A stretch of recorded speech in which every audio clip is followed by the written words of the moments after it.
Hi, welcome to this learning module on the rehabilitation therapy services you will encounter on the inpatient floors, Zayed 3 West in the NCCU, Zayed 12 East, and Zayed 12 West. Now we will take a look at the role of occupational therapy for patients with common neurological conditions. Within this presentation, we will take a look at the history, roles, and goals of occupational therapy, assessments, recommendations, interventions, splinting, and how to consult an occupational therapist. Occupational therapy was formally founded in 1917 after certain doctors and nurses working in Baltimore at Sheppard Pratt started to realize the value of engaging returning soldiers in meaningful activities.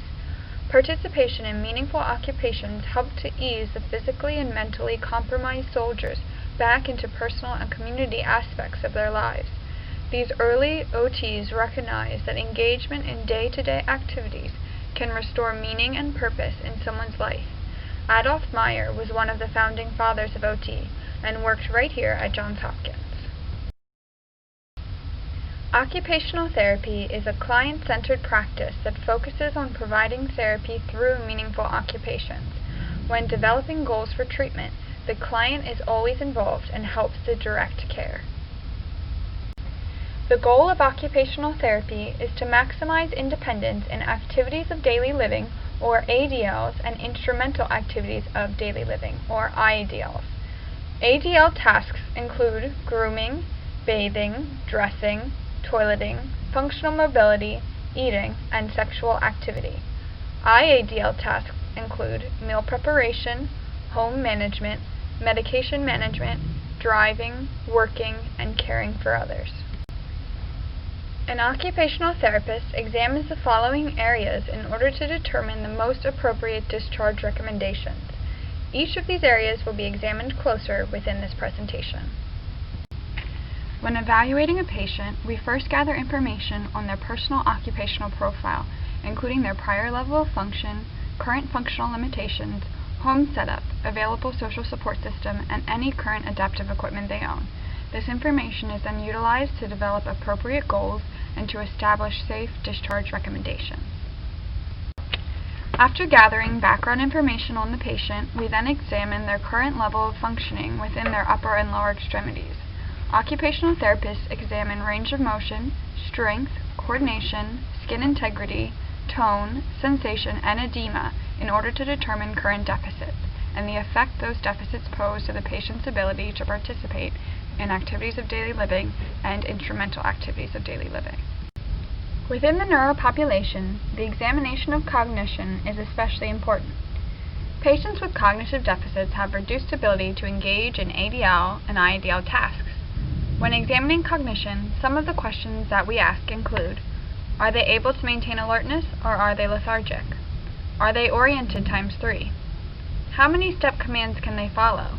Do they need demonstration or cues? Are they able to communicate? Do they have aphasia?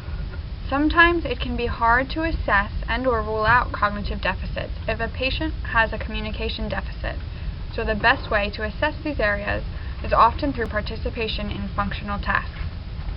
Do they initiate tasks after command? Do they need tactile or verbal cues to initiate? Are they able to maintain attention? Are they having deficits in the short-term or long-term memory? Is their memory affected by an attention deficit? Information needs to be attended to before it can be remembered, which is especially important to know for treatment sessions when trying to teach patients new techniques. Can they sequence through ADL tasks? Do they need verbal or visual cues to know what the next step is? Can they problem solve, or do they get confused when participating in a non-routine task? Are they aware of their deficits? If unaware, does this impact their safety and judgment? Are they able to perform tasks safely? Do they know how to respond to dangerous situations? Are their hands in the correct place when using a walker? Do they touch a stove to see if it's hot? Are they impulsive? Are they able to formulate goals, plan steps to complete a goal, and then execute the goal? Within an occupational therapy assessment, vision is also examined. Patients with impaired vision can have significant difficulties with completing ADLs and IADL tasks, such as financial management or dressing. Completing job-related tasks can become impossible if a patient has poor visual attention or diplopia. When examining vision, occupational therapists ask the following questions. Do they have blurry or double vision? Can they follow your finger or object through all quadrants, or do they have difficulty in certain quadrants? Are their eye movements fluid? Are they visually attending to both sides? Do they have any field cuts from stroke or brain injury? Do their eyes accommodate to focus when objects are moving closer? Do they have the ability to focus on objects within various distances? Does the patient demonstrate saccades when tracking an object? Are they able to fixate on an object? Are they able to see objects that do not stand out from their background? Being aware of and being able to interpret incoming stimuli is needed before one can initiate participation in a functional task. Occupational therapists examine many areas of perception in order to determine potential deficits. Body neglect is when a patient is unaware of one side of their body. This can be identified if a patient is not acknowledging one side during transfers. Body scheme impairment is identified if a patient has a distorted impression of their body. Spatial relations impairment is identified when a patient is unable to determine the position of objects or their limbs in space.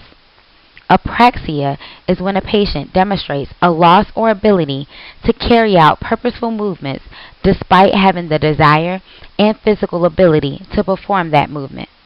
Stagnosis is when a patient is unable to perceive form of an object by touch.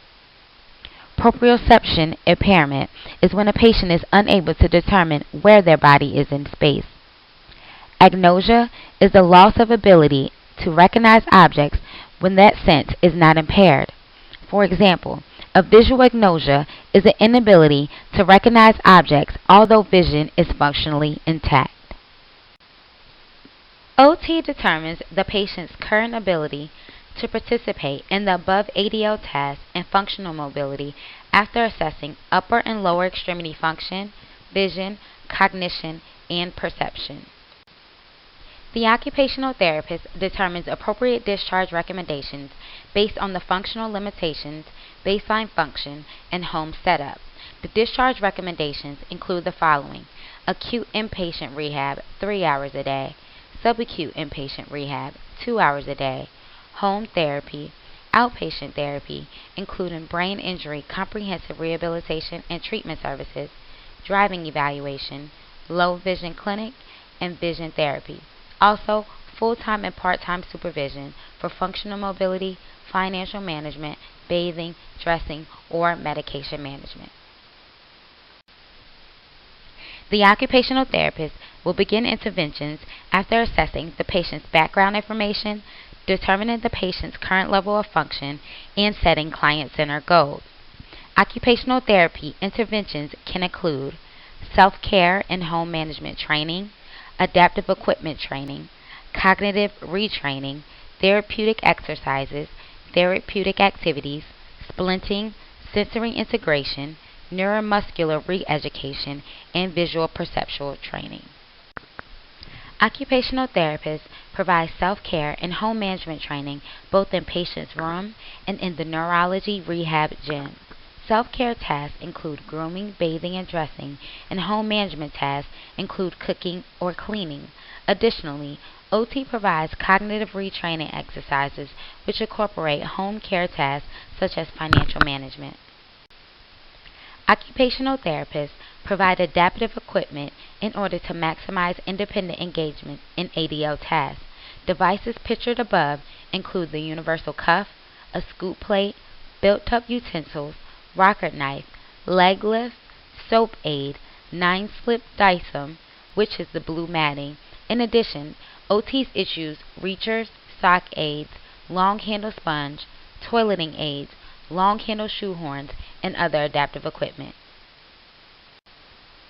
Occupational therapists often treat patients with an array of neurological diagnoses, including stroke, brain tumors, aneurysms, neuromuscular disorders, and spinal surgeries.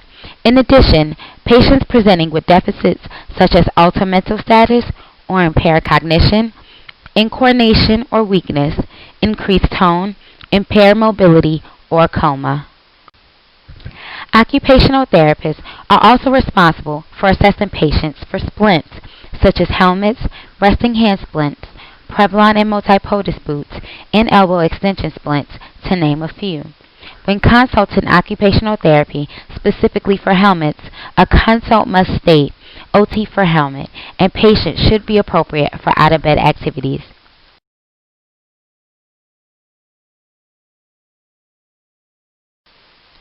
The splints pictured above include a multi-PTOTST boot at the top left, resting hand splint at bottom left, and on the right, an elbow extension splint. Inappropriate occupational therapy consults include patients that are medically unstable, patients scheduled for the OR the same day or within a few days of an OT consult order, patients presenting at baseline function of independent and demonstrating no signs of functional decline following their medical intervention, patients on bed rest with no splinting or positioning needs, and patients in a drug-induced coma with no splinting or positioning needs. To consult occupational therapy, place an OT consult in POE. An OT consult should include activity orders such as bed rest, out of bed, or weight-bearing status. Feel free to page the therapy consult pager with any questions, concerns, or information about patient.